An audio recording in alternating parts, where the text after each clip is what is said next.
All right, Rosales is here, one for the win, my friends. Oh my goodness. First of all, congratulations. How you feeling? I'm feeling amazing. I'm feeling great. Stay grateful for everybody being here. Yeah, absolutely. All right, my friends, let's break it down per usual, right? So round one was, we were still getting our bearings. We weren't really sure what was going to happen.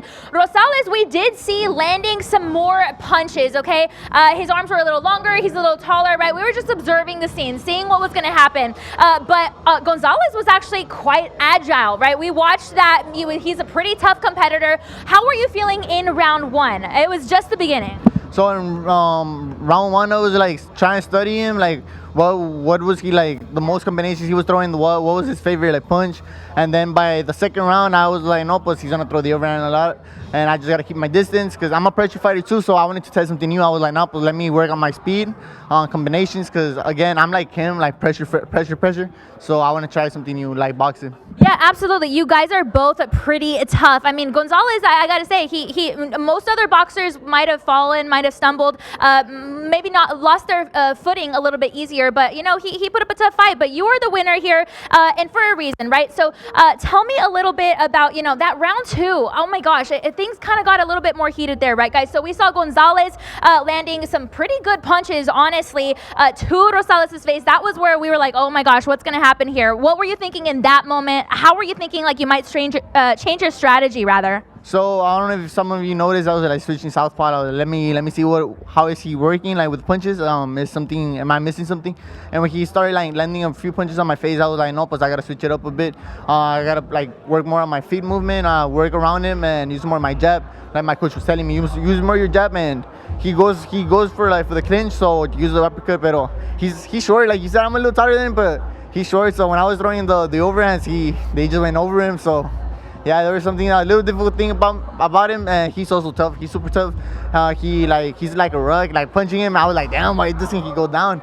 But yeah, the difference with round two was I had to like just get more points. That's it. Yeah, absolutely. Honestly, both of these fighters were pretty fast as well, my friends. If you blinked, you were going to miss it, okay? So by the time we hit round three, there was a lot more going on, right? You saw, some tons more punches, honestly, by them both, and neither one was slowing down. They were still keeping up that momentum.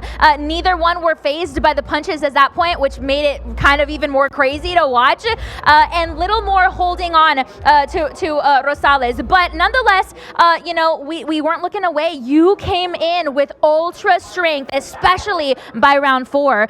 So where did that strength come from? I know you had your coach in your mind. So yeah, like I said, I'm a pressure fighter. So basically, when I was boxing him and like throwing more punches, I was like, no, but let me just use speed and save the power for the last round. And that's when I was using power. Like I wasn't that tired. I was working on my conditioning on the training camp, running 5 miles, running 4 miles, 6 miles. So I was just like watching my punches, choosing my punches, and not to get too tired.